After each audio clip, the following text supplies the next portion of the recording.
Welcome, ladies and gentlemen, to our program. So this is just a continuation on what is economy. So today we're going to touch on the supply and demand in the market. What is supply and demand? So first of all, I'm going to give some definitions of supply and demand. Then we're going to look at the law of demand, then the law of supply. Then we're going to look at the market equilibrium, just to try to balance between supply and demand, making supply to be equal to demand, which is the ideal. Then we're going to look at the practical examples, like the example of demand, which will be on the smartphone market. That'll be the first point. The second point, we're going to look at the example of supply. So this will be like in the agricultural products. Then the third point, we're going to look at the housing market in the case of population growth. So it will be like trying to make the supply to be equal to demand. So in the case of equilibrium or balancing, really. Then the fourth point would be on the fluctuations of markets. So it will be like the gas or gasoline prices and the price fluctuations like due to supply and demand. So fluctuations is all about ups and downs, really. That's all about marketing. And then finally, number 5, then it will just be 4 points. After that, I'm going to give a quick summary at the end.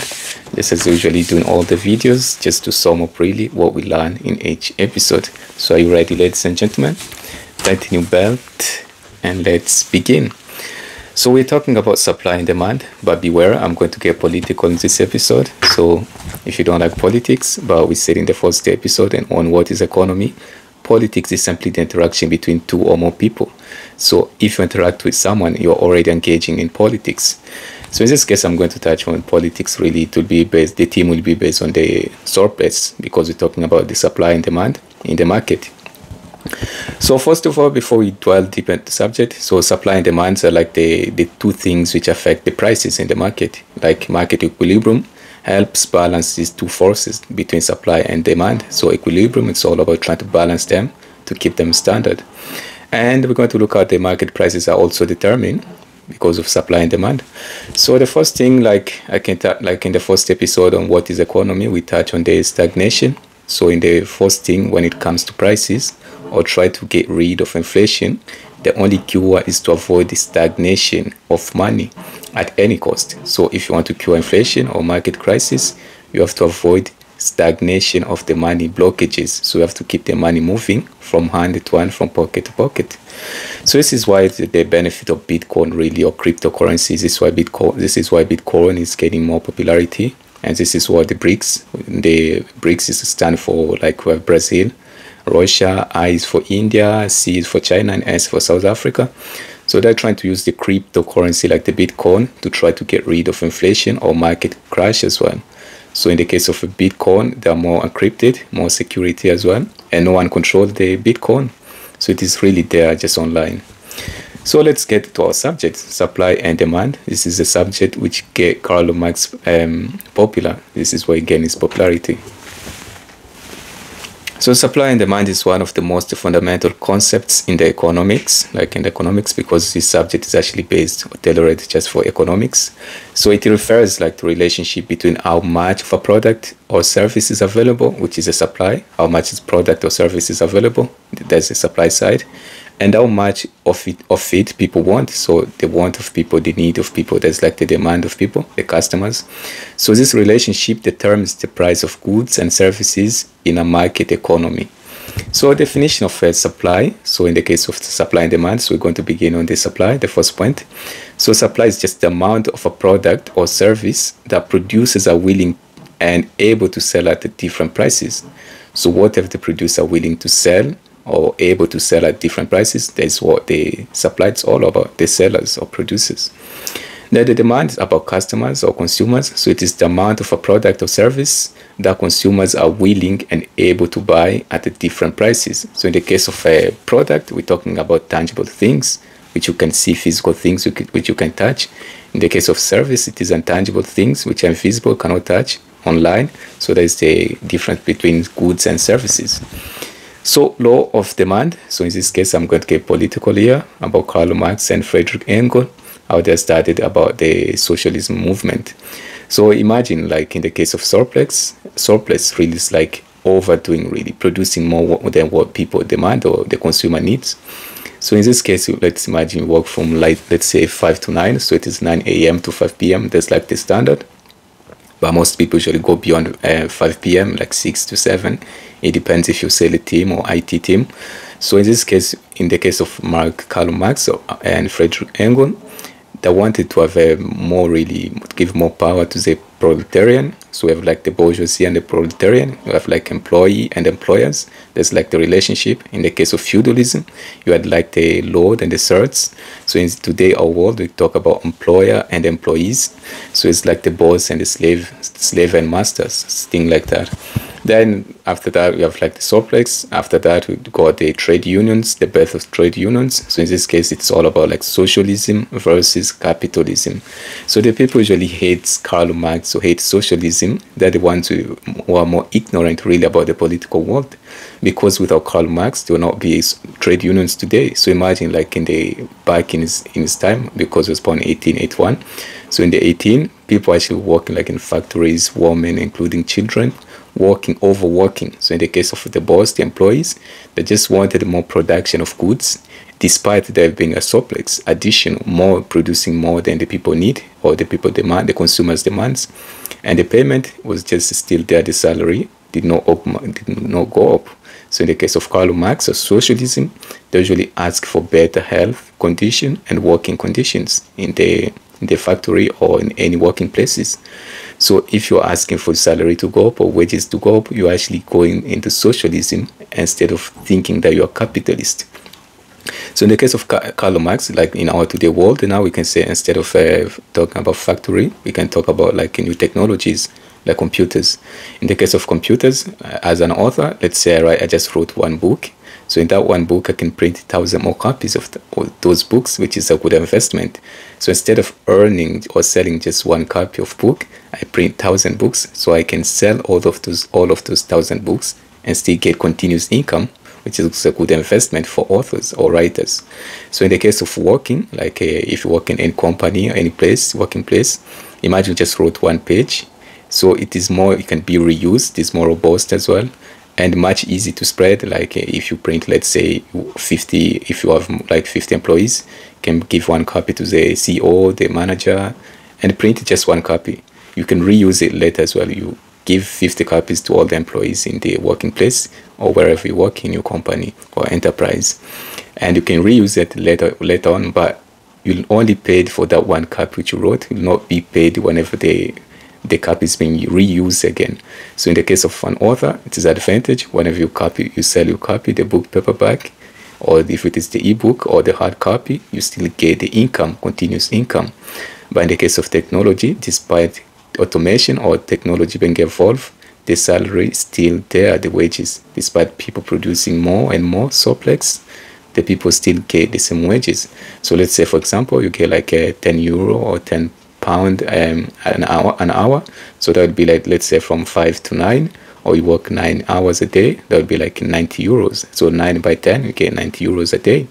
In a week, it'd just be 90 by 5. Let's say you work from Monday to Friday, 5 days.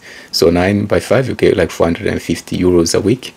So instead of using technology like laptops or computers, which you saving things or the documents, they think the salary is still there. It doesn't increase, it doesn't augment, despite the documents being reusable in the future or in the present as well.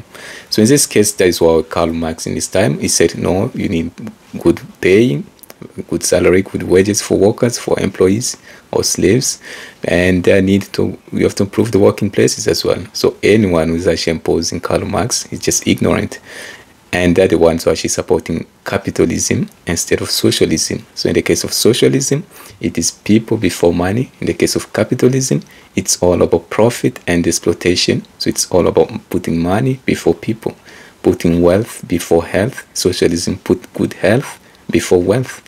So I said in my books, we have like 5 desires. The first one is love, general love, universal love. The second is wealth. People go after wealth. After wealth, like in 30s, 40s, you start aiming for good health. After health, maybe power, like security, things like that. Then knowledge and wisdom. So I have 5 knowledges. Wealth, or first one is love, wealth, then health, power, and then knowledge. So wisdom is born when you put that knowledge into practice. Those are five desires, main desires, which I believe every individual has to go through. So in the case of love, it's like being 14, 15 to 20s, early 20s. In the case of wealth, let's say 25, early 20s to 30, 35. So in the case of health, like you mid 40s and 50, 60, you start aiming for good health because your bones now stop growing. So in the case after that, you start maybe seeking some power. So power is neutral. It is neither good or bad. Maybe it is power like in your society, in your community, having the voice. If you say something, people have to listen to you. Maybe you're just a father of the family, the leadership or anything like that, public speaking. There's all sort of powers. Then after that, they say knowledge comes with age. So learning from experiences, from his mistakes. Then all of those knowledges which are accumulated throughout your ages, your years of living, then you can apply that to gain wisdom. So knowledge is knowing what to say. Wisdom is knowing when and how to say it. So let's begin, ladies and gentlemen. So in this case, we're going to get into the law of demand. So I have to put politics aside in this case. So if we have already know the surplus, really, it's like producing more than what is needed. But who's benefiting from the surplus is the employer, not you, the employee. So if you're producing more than needed, then the salary also have to increase, because today we're using technology, we're using automation. But in the case of capitalism, it's all about competition. There's the motivation or the fuel which drives capitalism. And when they get automation, the employees get kicked out. So they would just want cheap work that doesn't need you in that case once they achieve automation. So the law of demand like states that when the price of a good increases, the quality demanded also decreases. So when the price of good increases or the service, the demand also decreases. And when the price decreases, the quality demanded also increases, all else being equal or being left untouched. Like consumers are more likely to buy more of a product at a lower prices. So when you lower the price, more people come. So you say maybe get two, buy one, get two, or buy two, get one for free, something like that, using tricks to drive more consumers, to attract more consumers. That's the right term. So the law of supply, it's like the law of supply states that as the price of a good increases, producers are willing to supply more of it. So, and as the price decreases, they will supply less. So in that case, when the price goes up, if you are the producer, you will have that motivation to keep producing more. So you want more income flow, cash flow in, really, the money coming in. So higher prices motivate producers to produce more because they expect high profits as well. Market equilibrium, so you're trying to balance between the supply and demand.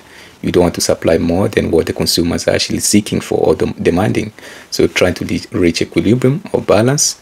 So the point at which the quality of a product, like demanded by consumers, equals to the product supplied by the producers is called the market equilibrium. You're trying to balance a standard. So at this point, the price of the product stabilizes. So it's trying to stabilize the price of the product, like trying to balance between supply and demand. So we're going to look at the practical examples now between the supply and demand, trying to keep political aside. We could try to get into economy, really, market, finance as well. So the first point, we're going to look at the example of demand, which will be based on the smartphone market. I heard that like the new iPhone is coming out, iPhone 16, I think. So demand increase. So in the case of demand example, demand increase, like a new smartphone model, let's say an iPhone, iOS or versus Android. So with the advanced features is released by a popular brand and consumers highly desired. So as a result, the demand for the new smartphone skyrockets. So if there's a new feature coming in or a new good camera in the case of iPhone and the consumer wants it, then the price will also skyrocket because there are more demand, which will also trigger the price to go up. So effect on the price of the demand, increased demand. So the increase in demand leads to higher prices, like especially if the product is scarce or if it is less or highly coveted, like limited edition and early releases, like in the case of the new iPhone, etc. So demand decrease when you decrease the demand. So however, over time, as the newer models come out, or if the competitors also release similar models at lower prices, the demand for the older phone or smartphone may drop. So in that case, that's why you need competitors. The competitors are there trying to balance. So you don't want monopoly. You don't want people like Google, Facebook, the people who have no competitors that have become that have come over the law or something like that. So the effect on the price when the demand decreases or goes lower. So the decrease in demand will likely cause the price of the older smartphone to fall or to drop as well.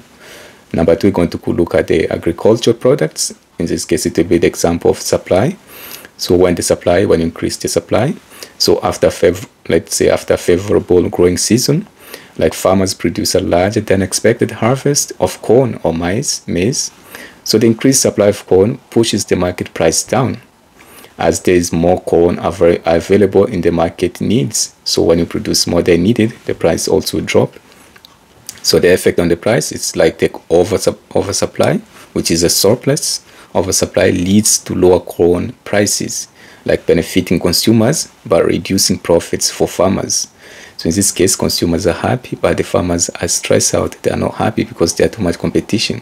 They have oversupply of corn and they're not getting any benefit from that profit. So when you decrease the supply, so conversely, a drought may reduce the corn harvesting, like causing a decrease in supply. In this case, the producers will be more happy because the price will skyrocket. So the effect on price, like the reduced supply, increases the price of corn because there's less available in the market. But demand remains the same or increases, especially for food producers relying on corn. So when you have more demand or demand stays the same and the supply is less, then you have more people coming to buy. Then if you have more people buying, then you can increase the prices as well, which would be good for producers or sellers, but bad for buyers or consumers. Then the third point, we're going to look at the example. It will be like the housing market, which is in the case of population growth. So in this case, we're trying to make the supply to be equal, or supply and demand in equilibrium, trying to balance between supply and demand. So let's say in a growing city, like suppose a city is experiencing population growth, increasing the demand for housing. So if the number of the new houses being built, which is supply, if the government builds more houses, matches the growing demand, like housing prices or rental prices will remain stable. So if more houses matches with the demand, the price will remain stable in the case of rental houses. So the price will not skyrocket. The price will not go higher, and the market is in equilibrium. So that is what people usually want: more demand and more supply. So housing, like shortage, in this case, demand exceeds supply, or demand is greater than supply. So if more people want to buy homes than are available, there's a housing shortage, like causing prices to rise because the demand exceeds supply. So this motivates developers to build more homes to capture high profits. So because the demand exceeds supply, the price also will go higher. And when the price goes higher, you have more people, now developers, trying to benefit from that profit. Competition, you have more competition, people building more houses, trying to get the profit as well on the top. But that results in oversupply, the surplus, of homes. Like let's say in this case, this supply exceeds demand, or supply now is greater than demand. So if there are too many homes are built, or if too many homes are built and not enough buyers are present, like you have an oversupply or surplus situation occurs, like causing housing prices also to drop. So in the case of if you're a developer, you come too late and you have less the buyers. Now we have more homes, you are the one who's going to lose. In the case of investment, it's like you're trying to follow others, trying to follow the crowds, in this case, which is not good. So you have to be trying to calculate the time really, not too early, not too late. In the case of timing, you have to be precisely on time, not too early or too late. If you come too early, you'll be called a traitor. Maybe too late, then no one will care about you. So on the fourth point, it will be on the gas or the gasoline prices. Like in this case, price fluctuations up and down due to supply and demand. So in the case of supply disruption, so let's say if a major oil producing country experiences a disruption, like in the case of war or natural disaster, so the global supply of oil also decreases. Let's say in the countries, in the Arab countries, they're the ones who are selling oils, in Africa as well. So with the same or growing demand for gasoline, the prices at the pump rises as well. So in this case, we can say, like, for a quick example, like the Russia and the Ukrainian war now today, which has affected many prices, like the gasoline prices to go high in the pump in Europe and Africa as well, worldwide. So in this case, we have like the demand drop when the demand drops. So on the other hand, like during an economic drop down or economic downturn, or if the electric vehicles, the EVs, become more popular, the demand for gasoline also will decrease. What the case of Elon Musk is trying to popularize like the EV, electrical vehicles, trying to decrease the price of the gasoline, or let's say the petrol really at the pump. So if oil supply remains constant or the same, this drop in demand can lead to lower gasoline prices. But in this case, this is what most of the people usually confuse. They think like they get rid of the oil of the petrol or gasoline. But in this case, if you give you like a quick example, instead of saying oil or gasoline, we can just say in general crude oil. It is not possible to get rid of the crude oil because we still need the crude oil to produce things like plastic. You cannot produce plastic without the crude oil. It is still essential. Even the electric cars, the EVs, will not get rid of the crude oil. So the countries which have crude oil, or those who are producing oils, like the Arab countries, are flourishing today because of oil or crude oil. So they will still benefit no matter what. So it is still essential. Even the automation or the EV electric cars, we still need a crude oil for plastics. After that, ladies and gentlemen, we're going to look at the shifts like in supply and demand curves. Like we try to look at the shifts between supply and demand. So the demand shift. So in the first one, we're going to look at how demand shifts. Like when demand for product like change due to external factors, like such as consumer preferences or changes in the income, like salary or wages, the entire demand curve shifts as well. So when we have, in this case, the consumer, let's expect the consumer, I get more income, more salaries, it's going to shift the demand curve as well. So a quick example of that would be like on the consumer behavior. So let's say a new health study suggests that eating more fruits is beneficial, like causing demand for fresh fruits to increase, like shifting right. So in this case it's going to affect, like it may drive up like the prices.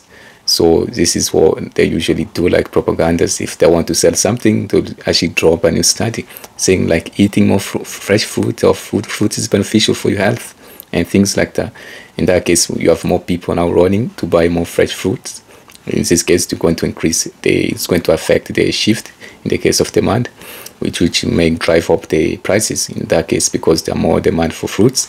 The fruits now will go higher. If you used to buy them at €5, let's say apples, 5 or 10 apples, instead of 5 you have like 15 euros, or double to 10 euros.